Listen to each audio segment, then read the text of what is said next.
નમસ્કાર, કેમ છો બધા? મજામાં હશો? એજ્યુકી ધ એજ્યુકેશન હબની યુટ્યુબ ચેનલમાં હું તેજસ ધોરણ 9ના ભાવિ વિદ્યાર્થી મિત્રોનું હાર્દિક સ્વાગત કરું છું. વિદ્યાર્થી મિત્રો, ધોરણ 9ની અંદર મેથેમેટિક્સ વિષયમાં સંખ્યા પદ્ધતિનો આજે આપણે 11મો લેક્ચર જોવા જઈ રહ્યા છીએ. જો આગળના લેક્ચર્સમાં શું કર્યું એ તમારે જાણવું હોય તો આપણે આટલા ટોપિક્સ કવર કરેલા છે.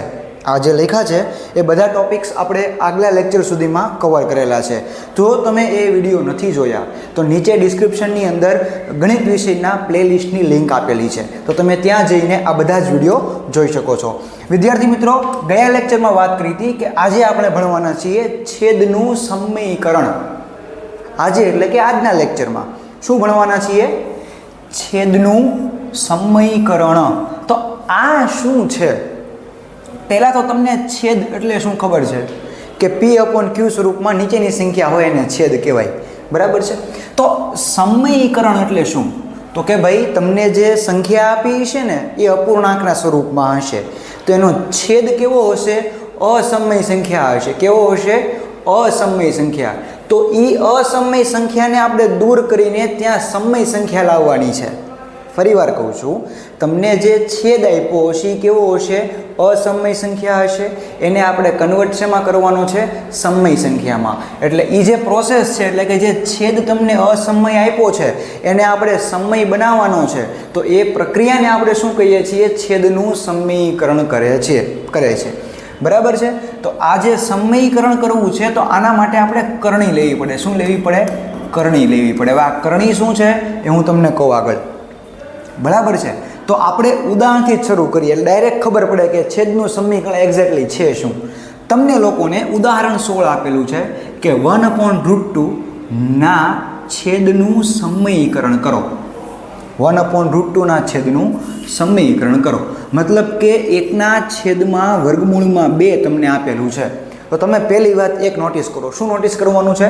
કે અહીંયા આગળ √2 છે એ છેદમાં છે અને √2 અસમય સંખ્યા છે, આપણને ખબર છે, બરાબર? તો √2 અસમય છે અને છેદમાં છે, મતલબ કે છેદ કેવો છે? અસમય સંખ્યા છે. આપણે છેદમાં સમય સંખ્યા લાવવાની છે, બરાબર છે? તો હવે આની પાસે આ કરવા માટે એટલે કે છેદને સમય બનાવવા માટે મારી પાસે એક રસ્તો છે. શું રસ્તો છે? તો કે ભાઈ જો √2 નો વર્ગ આવી જાય ને, ગમે એમ કરીને √2 નો વર્ગ થઈ જાય તો √2 નો વર્ગ થાય 2 થાય. તેનો મતલબ શું થયો? કે ભાઈ 2 પહેલાં હતી √2 અસમય, હવે થઈ ગઈ સમય. એટલે મારે છેદમાં શું લાવવો છે? કે ભાઈ 2 આવી જાય તો 2 આવે. શું કામ આવે? કે ભાઈ √2 નો વર્ગ કરો તો 2 આવે. તો √2 નો વર્ગ કરવો હોય તો છેદમાં એક વખત તો √2 આપણને આપેલો જ છે, તો બીજો √2 જો છેદમાં આવી જાય તો વર્ગ થાય. આ શું થઈ ગયું? √2 નો વર્ગ થઈ ગયો. તો આપણે છેદમાં ગુણાકાર કર્યો એમ નહીં, અંશમાં પણ ગુણાકાર કરવો પડે, તો જ ઇક્વાલિટી રહે ને, તો જ આપણે શું કહેવાય, રકમ ઈની રહે. નહીતર તો શું થાય? છેદમાં √2 વડે ગુણ્યા, અંશમાં ન ગુણ્યો તો રકમ ફરી ગઈ, આપણો જવાબ ખોટો આવે. મતલબ શું થયું? કે તમે જે કાંઈ પણ પ્રક્રિયા છેદમાં કરો છો એ અંશમાં કરવાની. લસા લેતી વખતે તમને કદાચ ખબર હશે કે જો તમે છેદમાં લસા 25 લાવવા માટે જો 5 વડે ગુણતા હો તો અંશમાં 5 વડે ગુણતા, બરાબર? તો કંઈક એની જેવું છે. અહીંયા છેદમાં વર્ગમૂળમાં 2 છે, મારે ત્યાં 2 લાવવું છે, તો છેદમાં વર્ગમૂળનો વર્ગ થાય તો જ જવાબ વર્ગમૂળ દૂર થાય. તો એના માટે થઈને √2 ને મેં √2 વડે ગુણ્યા તો જવાબ છેદમાં 2 થઈ જશે, બરાબર? તો આ તો આપણને રકમમાં આપ્યું જ હતું 1/√2. આ છેદમાં વર્ગમૂળમાં 2 મેં મારી જાતે ગુણાકાર કર્યો, તો ભાઈ છેદમાં જેના વડે ગુણાકાર કર્યો છે એનો ગુણાકાર આપણે ક્યાં કરવો પડે? અંશમાં પણ કરવો પડે.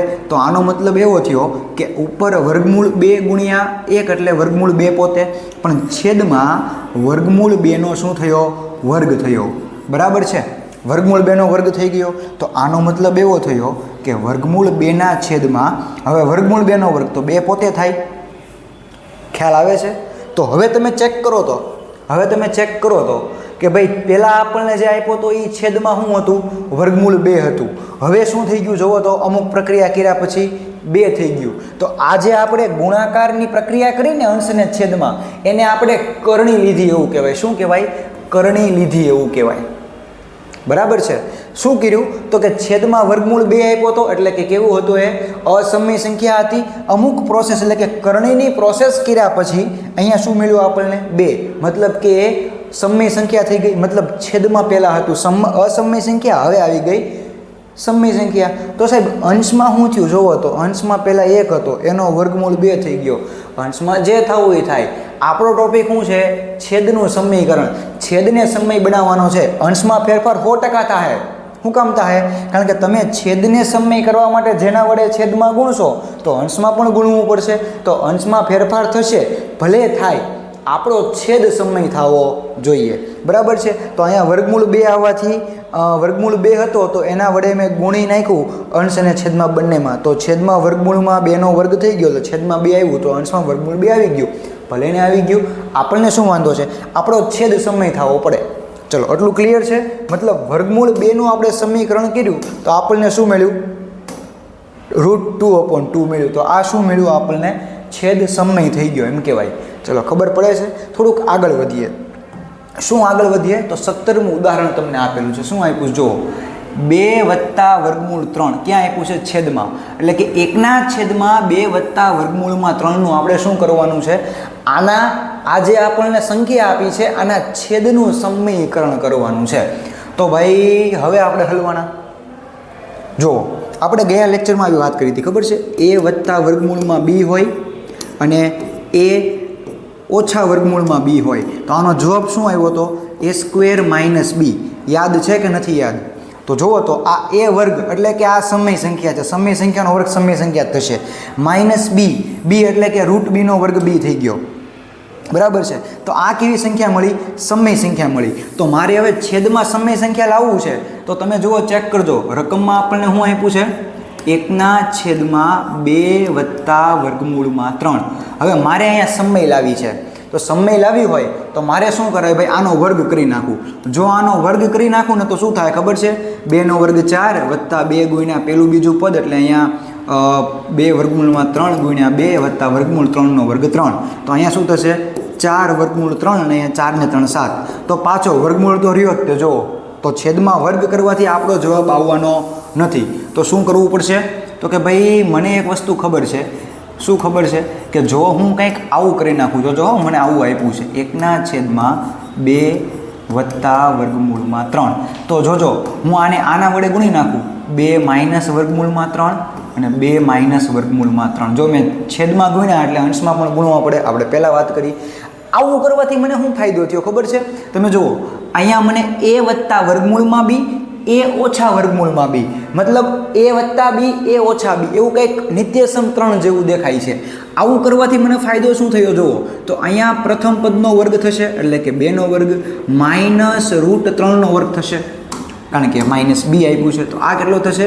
-√3નો વર્ગ. જુઓ તો આવું ચેક કરવાથી √3નો વર્ગ 3 થઈ જશે, 2નો વર્ગ 4 થઈ જશે. ખબર પડી આ શું કર્યું એ? તો અને ઉપર તો કે 1 ગુણ્યા કૌંસ, આપણે કૌંસ જ કર્યો ને, 1 ગુણ્યા કૌંસ. તો ભાઈ કોઈ પણ સંખ્યાને 1 વડે ગુણો તો જવાબ તો એનો જ રહે. એટલે અંશમાં 2નો ગુણાકાર 1 હારે અને √3નો ગુણાકાર √3, એટલે કે વચ્ચે માઇનસ છે. તો 1નો ગુણાકાર 2 હારે કર્યો અને 1નો ગુણાકાર -3 સાથે બી કર્યો. તો આપણો જવાબ અંશમાં કેટલો આવ્યો? 2 - √3. બરાબર છે. પણ છેદમાં શું થયું જુઓ તો a વત્તા b અને a ઓછા b થઈ ગયો ગુણાકાર. તો a² - b². આવું ખબર કેમ પડી? મને ખબર છે કે જો નિત્યસમ 3 વાપરવાનું થાય ને તો ભાઈ અહીંયા 4 - 3 આવે એમ છે, એટલા માટે થઈને મેં યુઝ કર્યો. તો અહીંયા શું આવ્યું? 2 - વર્ગમૂળમાં 3 છેદમાં 2નો વર્ગ 4 -√3નો વર્ગ 3. બરાબર છે. તો છેદમાં જુઓ તો 4 - 3 એટલે 1 આવી ગયો અને ઉપર તો 2 વર્ગમૂળમાં 3 છે જ તે. પહેલાં આપણને છેદ કેવો આપ્યો હતો? અસમય સંખ્યા હતી. અમુક પ્રોસેસ કર્યા પછી આપણને શું મળ્યું? છેદમાં 1 મળ્યો.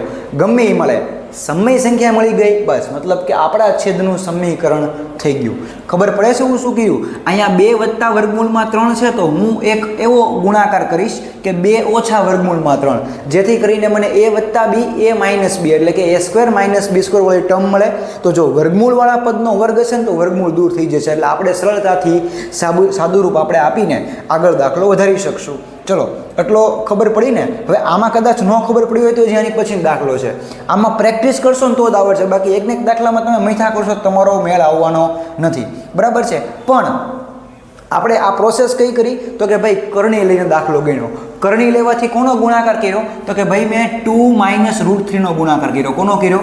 2 - √3. તો કરણીનો આને શું કહેવાય? સમયકારક અવયવ કહેવાય. શું કહેવાય? સમયકારક અવયવ. શું કામ સમયકારક કહેવાય? કારણ કે આના વડે ગુણવાથી આપણો છેદ સમય થાય છે, એટલા માટે આપણે એને શું કહેશું? સમયકારક અવયવ. તમને 1 માર્કમાં પૂછાય કે આનો સમયકારક અવયવ શું? તો કે ભાઈ છેદમાં પ્લસ અહીંયા માઇનસ કરી નાખો એટલે 2 - √3 શું મળશે? આનો સમયકારક અવયવ મળશે. બરાબર છે. જો એના વડે ગુણ થઈ ગયું મેં, એટલે કે અંશમાં ગુણ્યું છેદમાં ગુણ્યું. બરાબર છે. આ ખ્યાલ આવે છે ને હું શું કહું છું? એ નથી આવતો. ચાલો આની પછીનો દાખલો જોઈએ એટલે વધારે ખ્યાલ આવે કે એક્ઝેક્ટલી શું છે એ. તમે લોકોને અહીં આપ્યું છે કે 5/√3 - √5 સમીકરણ કરો. એટલે આનો જે છેદ છે એ છેદનું આપણે શું કરવાનું છે? સમીકરણ. મતલબ મને રકમ આપી છે 5/√3 - √5. બરાબર છે. તો હવે આનો મારે જ્યારે સમીકરણ કરવાનું આવશે તો મારે એના સમયકારક અવયવ વડે ગુણાકારને ભાગાકાર કરવો પડશે. તો આના વડે ગુણું. કોના વડે ગુણું? તો કે ભાઈ અહીંયા માઇનસ છે ને વચ્ચે, કાંઈ નહીં, હાલો આપણે અહીંયા પ્લસ કરીને ગુણી નાખીએ. આવું કરવાથી મને ફાયદો શું થશે? ફરીવાર આવું કરવાથી મને શું ફાયદો થશે કે ભાઈ અહીંયા a - b a + b એના જેવું ફોર્મ આવી ગયું, એના જેવું સ્વરૂપ આવી ગયું. તો એનો મતલબ એવો થયો કે અહીંયા પ્રથમ પદનો વર્ગ માઇનસ બીજા પદનો વર્ગ આવી જાય. આવું કરવાથી એક ફાયદો થયો કે ભાઈ અહીંયા √3 નો વર્ગ 3 થઈ જશે, માઇનસ √5 નો વર્ગ 5 થઈ જશે. બરાબર છે. પણ અંશમાં શું? તો કે ભાઈ અંશમાં 5 ગુણ્યા √3 વત્તા √5 થાય. આવું કે ના થાય? થાય ને. તો હવે 5 ને આપણે અંદર ગુણાવીએ અંશની અંદર. તો એટલા કેટલા થશે? અહીંયા 5√3 વત્તા 5 ને અહીંયા ગુણાવીએ કેટલો થશે? 5/5. બરાબર છે.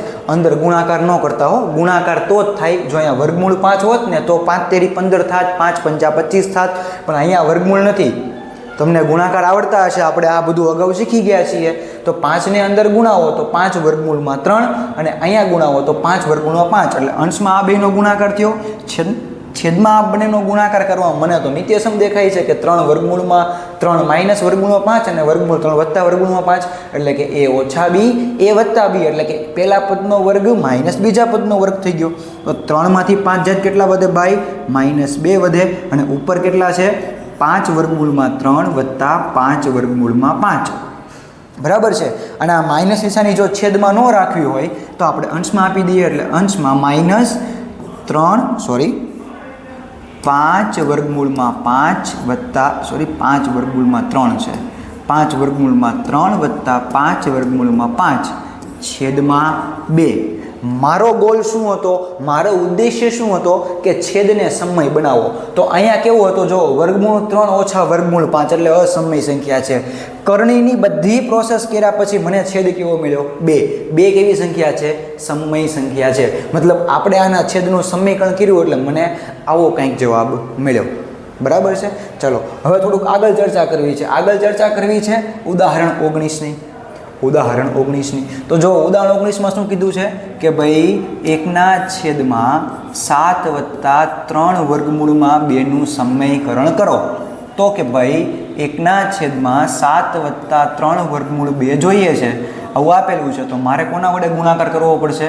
તો 7 ઓછા 3/2 વડે નીચે ગુણો અને 7 ઓછા 3/2 વડે ઉપર ગુણો.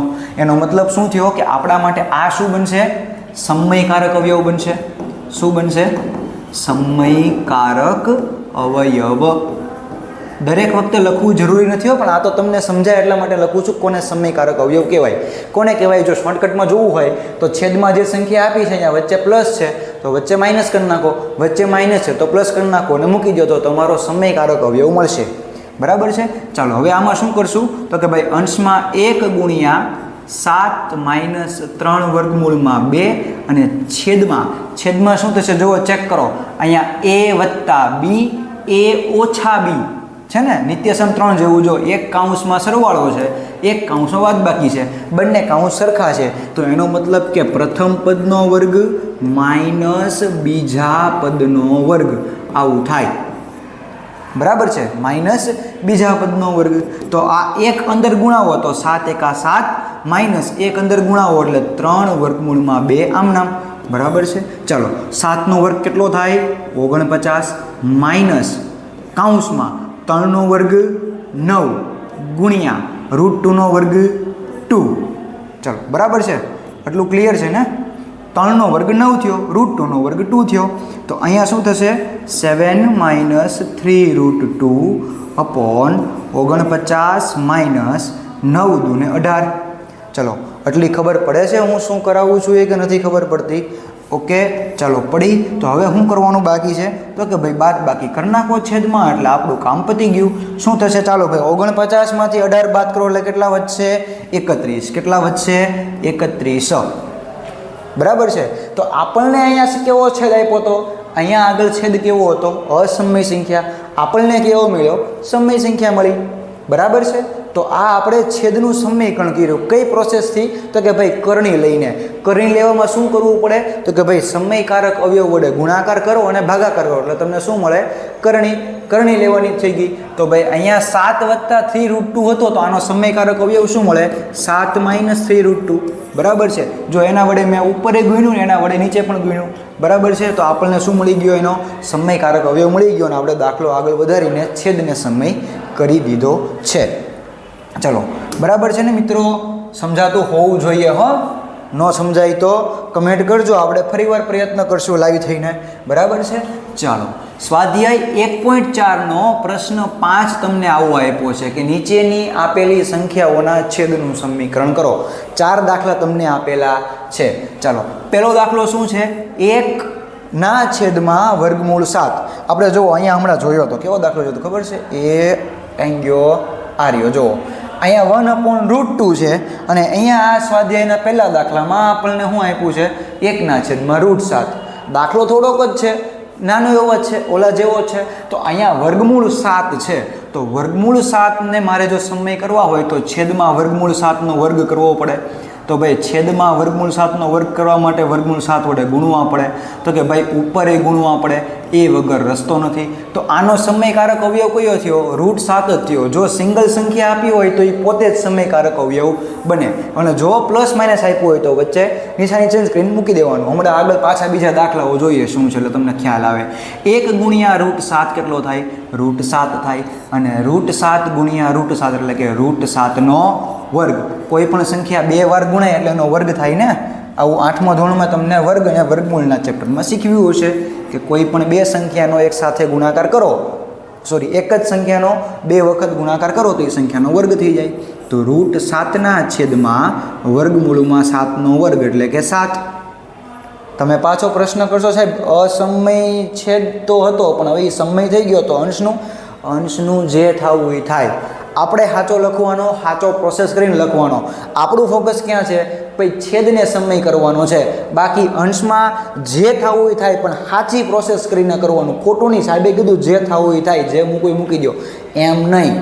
અંદર પ્રોસેસ કર્યા પછી જે આવે એ પણ પ્રોસેસ સાચી કરવાની. બરાબર છે. જુઓ બીજો દાખલો જોઈએ. શું છે?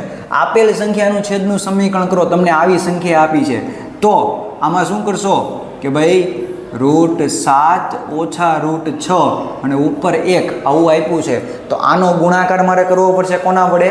સમયકારક અવયવ વડે. અને સમયકારક અવયવ શું બનશે આનો? મને ખબર છે, વચ્ચે માઇનસ છે તો અહીંયા પ્લસ કરી નાખો એટલે મને આનો સમયકારક અવયવ મળી જશે.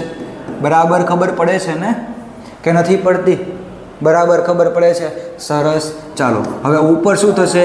1 અને √7 વત્તા √6નો ગુણાકાર થશે. આને ગુણ્યા આ છેદમાં આ બેનો જ્યારે ગુણાકાર કરશું ને જ્યારે આપણે આ બેનો ગુણાકાર કરશું ને તો અહીંયા a ઓછા b, a વત્તા b આના જેવું ફોર્મ આવી ગયું, આના જેવું સ્વરૂપ આવી ગયું. તો મને ખબર છે જ્યારે કાઉન્સમાં બંને પદ સરખા હોય ને ખાલી માઇનસ અને પ્લસનો ફેર હોય તો મને ખબર છે આનો જવાબ આવે પ્રથમ પદનો વર્ગ માઇનસ બીજા પદનો વર્ગ. બરાબર છે.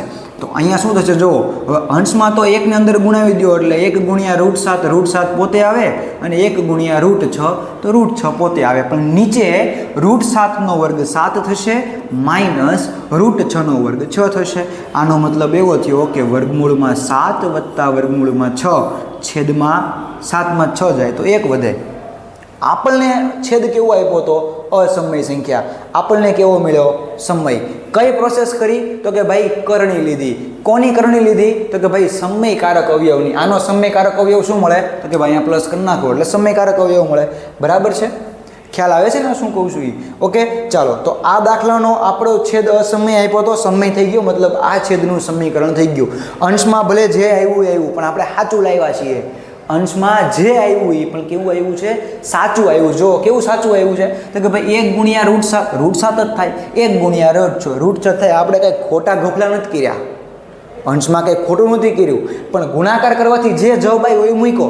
અંશ પહેલાં હતો સમય, હવે કેવો થઈ ગયો? અસમય. પણ આપણે તો શું કરવાનું છે?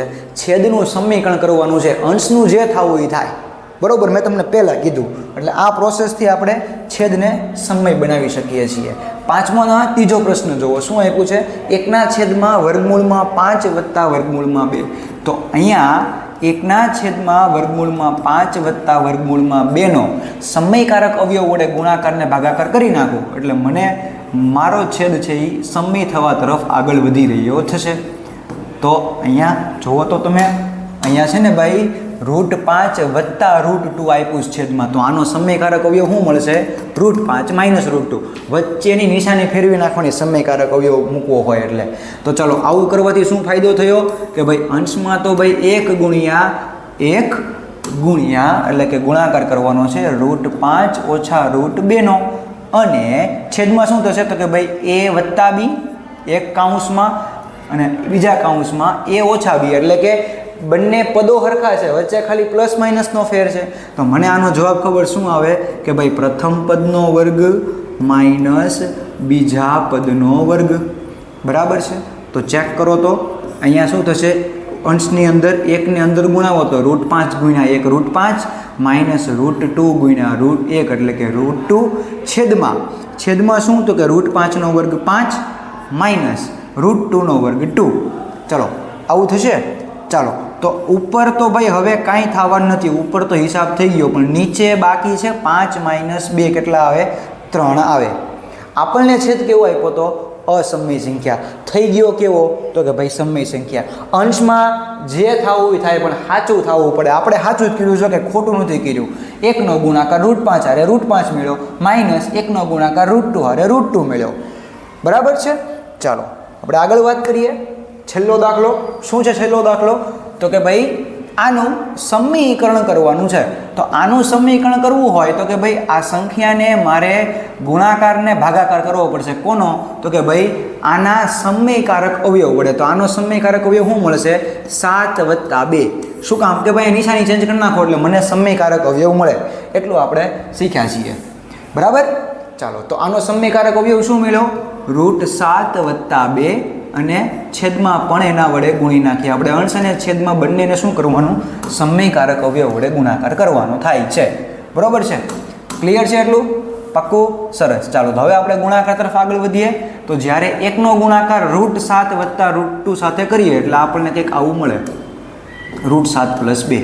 બરાબર? પણ છેદમાં જુઓ, બંને પદ સરખા છે, વચ્ચે ખાલી માઇનસ અને પ્લસ એટલે કે નિશાની અલગ અલગ છે. તો મને એનો જવાબ ખબર શું થાય? પ્રથમ પદનો વર્ગ માઇનસ બીજા પદનો વર્ગ. તો પ્રથમ પદ √7 છે એટલે √7 નો વર્ગ માઇનસ 2 નો વર્ગ. બરાબર છે? જો √2 ન કરતા હો, 2 આપ્યા છે, રૂટમાં નથી આપ્યા. હા, આ તો પછી હું પાછું હોશમાં આપણે ખોઈ નાખીએ કે આ તો હેલું છે, છાપી દો. પણ અહીંયા 2 આપ્યા છે, √2 નથી. ધ્યાન રાખજો. 1 ગુણ્યા √7 મળે અને 1 ગુણ્યા 2 કેટલા મળે? 2. છેદમાં √7 નો વર્ગ 7 માઇનસ 2 નો વર્ગ 4. બરાબર છે? તો 7 - 4 કેટલા થાય? 3 થાય ને? અને ઉપર તો ભાઈ √7 વત્તા 2 ભલે ને રહ્યા, મને શું વાંધો છે? આપણો છેદ સમય થઈ ગયો. ક્લિયર છે? શું થયું? આપણો છેદ સમય થઈ ગયો. આપ્યો તો કેવો? અસમય. હવે કેવો થઈ ગયો? સમય. મતલબ કે આપણે આનું સમીકરણ કર્યું. કઈ પદ્ધતિથી? તો કે ભાઈ કરણી લઈને કરી. શેની કરણી? તો કે ભાઈ સમયકારક અવયવ વડે ગુણાકારને ભાગાકાર કરો. એકવાર આપણે ફટાફટ રિવિઝન કરી નાખીએ કે કરણી લેવા માટે શું કરવાનું? તો કે સમયકારક અવયવ વડે ગુણાકાર કરવો પડે. શું ગુણાકાર કરવાનો? તો કે ભાઈ અહીંયા વર્ગમૂળ 2 હતો, સિંગલ સંખ્યા હોય તો એના વડે જ ગુણાકાર કરવાનો, એ જ આપણું સમયકારક અવયવ થાય. પણ અહીંયા આગળ તમે ચેક કરો, અહીંયા શું આપ્યું હતું 2 + √3, તો આનો સમયકારક અવયવ શું મળશે 2 - √3. વચ્ચે નિશાની ફેરવી નાખો અને એ સમયકારક અવયવ વડે ઉપર નીચે ગુણી જ નાખશો એટલે તમને અહીંયા બે પદો સરખા મળશે, વચ્ચે ખાલી પ્લસ માઇનસનો ફેર હશે. તો આપણે પ્રથમ પદનો વર્ગ માઇનસ બીજા પદનો વર્ગ કરીને છેદમાં સમય સંખ્યા મેળવી શકશું. મતલબ આપણો સમયકારક અવયવ આપણને ખબર હોવી જોઈએ શું છે.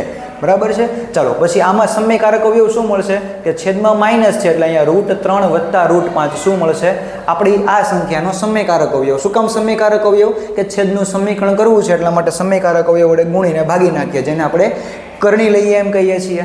ચાલો આનો સમયકારક અવયવ શું બનશે 7 - 3√2. જો અહીંયા એના વડે ગુણ્યું છે, ભાગ્યું છે મેં. બરાબર છે. પછી જુઓ આનો સમયકારક અવયવ શું હતો તો કે ભાઈ એક જ સંખ્યા છે એટલે √7 પોતે. બરાબર છે. ચાલો પછી આનો સમયકારક અવયવ શું હતો કે √7 + √6. ઓકે છે. ચાલો પછી જુઓ પછી આનો અવયવ સમયકારક અવયવ શું થશે √5 - √2, એના વડે જ મેં અહીંયા ગુણાકારને ભાગાકાર કર્યો છે. ચાલો એની પછી જુઓ આનો સમયકારક અવયવ શું બનશે √7 + 2. અહીંયા માઇનસ છે એટલે અહીંયા પ્લસ કરી નાખો એટલે આપણને શું મળે સમયકારક અવયવ. મતલબ સમયકારક અવયવમાં ચેક કરો, તમને જે અહીંયા સંખ્યા આપી છે ને એ વચ્ચે માઇનસ કરી નાખવાનું. જો અહીંયા પ્લસ આપ્યો હોય તો અહીંયા માઇનસ કરી નાખવાનું, અહીંયા માઇનસ આપ્યો ત્યાં પ્લસ કરી નાખવાનું અને એના વડે ઉપર નીચે આ સંખ્યાને ગુણી નાખો એટલે છેદમાં તમને સમય સંખ્યા મળવા તરફ તમે આગળ વધી જશો. બરાબર છે.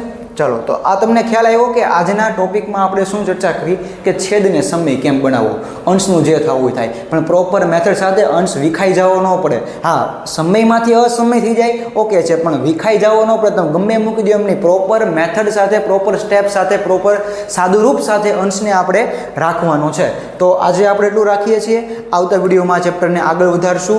સમય સંખ્યાઓ અને વાસ્તવિક સંખ્યાઓ ઉપર જો આપણે ઘાત અને ઘાતાંકના નિયમો લગાડીએ તો એને કેમ સોલ્વ કરવા, એટલે કે આવતા વખતનો આપણો ટોપિક હશે વાસ્તવિક સંખ્યાઓ માટે ઘાતાંકના નિયમો. શું બનશે આવતો ટોપિક? વાસ્તવિક સંખ્યાઓ માટે ઘાતાંકના નિયમો. આ નિયમો તમે ધોરણ 8માં ભણી ગયા છો ઘાત અને ઘાતાંક ચેપ્ટરમાં. જસ્ટ એને ફરીવાર રિકોલ કરવાના છે એટલે આ ચેપ્ટરને આપણે થોડુંક અંત તરફ લઈ જઈશું. બરાબર છે. તો ત્યાં સુધી તમે આ ચેનલને જો હજી સબસ્ક્રાઈબ નથી કરી તો કરો ને ભાઈ. બરાબર છે. શું કામ કે ભાઈ તમને ફટાફટ વિડીયો તમને મળતા રહેશે. અને હા આ સબસ્ક્રાઈબ કરો ને એની સાથે સાથે નીચે લિંક આપી છે કોની તો કે આજે મેં ભણાવ્યું ને એની આખી PDF તમને મેં નીચે મૂકી દીધી છે તો એને જોઈ લો એટલે તમને ટોટલી આ આખું બોર્ડ વર્ક તમને PDF સ્વરૂપે મળી જશે. એટલે શું તમારે નોટ્સમાં લખવું હોય ને તો લખી શકો. બરાબર છે. વધુમાં નીચે લિંક આપી છે કોની WhatsApp ચેનલની, એને ફટાફટ જોઈન કરો. શું કામ તો કે ભાઈ જેવો વિડીયો અપલોડ થાય તમને મળી જશે. એટલે વોટ્સએપમાં તમને ઇમિડિયેટ તમને લિંક મળી જશે જેથી કરીને તમે લોકો તમારું ભણવાનું કાર્ય આગળ વધારી શકો. તો હવે આપણે મળશું આવતા લેક્ચરમાં. ત્યાં સુધી ધન્યવાદ.